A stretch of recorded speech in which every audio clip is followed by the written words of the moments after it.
Монгол улсын үндсэн хууль. Манай Монгол улсын үндсэн хуулийн үжил баримталч гэж хэлдэг. За оршил хэсгэж гэж хэлдэг. За энэ нь бол юу вэ гэхээр одоо энэ үндсэн хуулийг бид нэр тунхагласнаар ямар нийгмийг энэ Монгол улстай цогцлоох гээд байгаа юм бэ гэдгийг эндээ тунхаглаж өгсөн.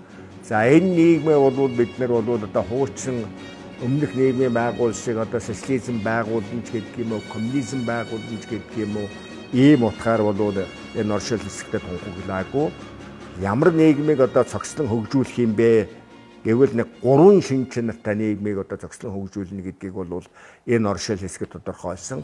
За тэрийн нийгэм нь ямар нийгэм байх вэ гэхээр нэгдүгээрт бол хүмүүнлэг нийгэм байна, хоёрдугаарт иргэний нийгэм байна, гуравдугаарт ардчилсан гэсэн юм.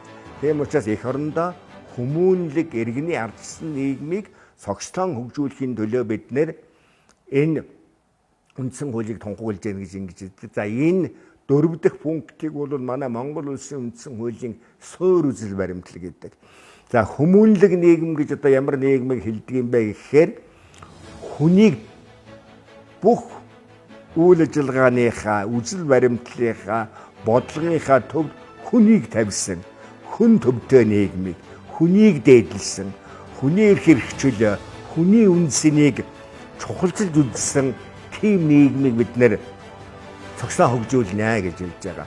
Хүнийг бүхний төвд тавьдаг.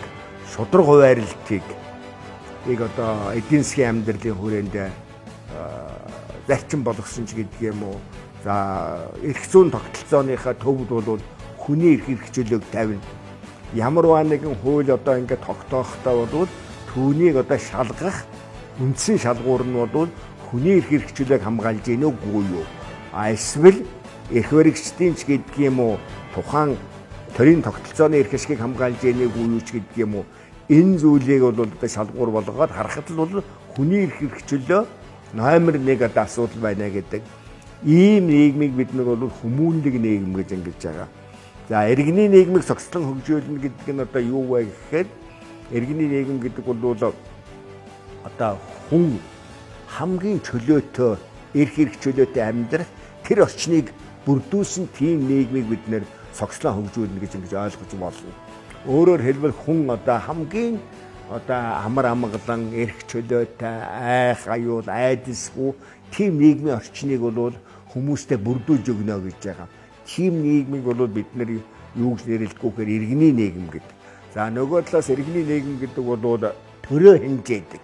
Төрийнхөө сөрөг хүчин болж байдаг. Хизээ сөрөг хүчин болох вэ гэхээр төр нь нийтийн эрх ашгийг зөрчих байдаг юм уу? Ард түмнийхээ эрх чөлөөт амьдралд бол одоо бас нэг саад тутгар учруулагч байдаг юм уу? За бүр муугаар хэлэх юм бол одоо дарангуулын тогтцоо бүрдүүлэгч байдаг юм уу? Ийм үед хамгийн найдвартай хүчин нь бол иргэний нийгэм бол тэр засгийн газрыг төр засагтаа бол хэлэлцээрийн ширээнд суугаад тэр төрийг байгаа өөрийнх нь байр савн дээр нь суулгаж хичээдэг, хяналт тавьж хичээдэг ийм хүчийг бол бид нэр иргэний нийгэм гэж ингэж байгаа. Тэгэхээр энэ иргэний нийгмийг цогцлон хөгжүүлнэ гэдэг бол төр нь бол ард түмнээ хянах тухай биш, харин төрөө иргэд нийгэм нь хяндаг ийм нийгмийн тогтолцоог бид нэр бүрдүүлнэ шүү гэдэг ийм утга санаа энэний санд бол байж байгаа. За ардчилсан нийгэм гэдгийг бол ерөнхийдөө хүн болгон мэддэг боловч ардчилсан нийгэм гэдгийг бид нэр юу гэж ойлгох одоо хамгийн товч утгаар ойлгох гэхээр төр засгийг одоо удирдах байгаа хүмүүс нь альва эрх мэдэл. Жишээлбэл одоо ерөнхий сайдын эрх мэдэлч гэдэг юм уу, засаг даргын эрх мэдэлч гэдэг юм уу. Тэр эрх мэдлийн их сурвалж нь ард түмнээс их сурвалжтай байх ёстой. Өөрөөр хэлбэл тэр эрх мэдлийг ард түмнээс шууд болон шууд бус аргаар тэр шилжүүлж авсан эрх мэдэл байх хэрэгтэй. За тэгэхээр бол энэний цаана ямар утга агуулга гарч ирж байна вэ гэхээр сонгуулийн аргаар буюу зөв шудраг сонгуулаар энэ их сурвалж ард түмнээс шилжүүлж авсан байна гэж. За тэгээд зөв шилжүүлээд авсан тэр төр засаг нь бол эрх мэдэл шилжүүлж авсныхаа дараагаар хэний төлөө ажиллах вэ гэхээр өөрсдийнхээ төлөө ажиллах биш, ард түмнийхээ төлөө тэдний эрх ашигын төлөө улс нийгмийнхаа нийтлэг эрх ашигын төлөө ажиллаж идэг энэ нийгмийг бол одоо ямар нийгэм бэ гэхээр ардчилсан нийгэм гэдэг. Тэгэхээр ийм нийгмийг хөгжүүлнэ гэж.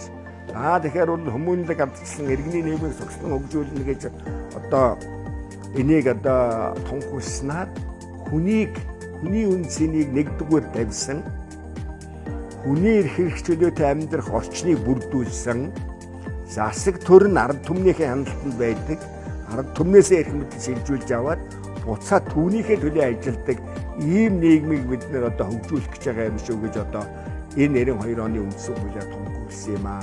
Тэгэхээр энэ преамбл буюу энэ оршил хэсэг бол энэ үндсэн хуулийнхаа дараагийн энэ 70 зүйлийг тайлбарлах, ойлгох, суур үзэл баримтлал нь бол энэ 4 зүйл явж байдаг.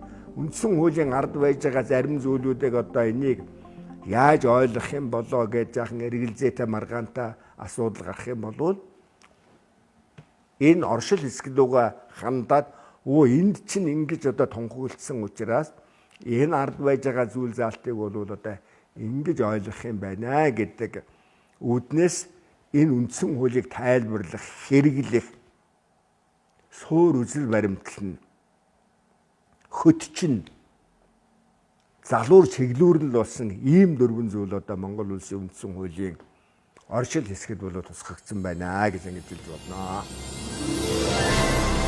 Монгол улсын үндсэн хууль мэдэгтэн сахигтун хууль зүй дотоод хэргийн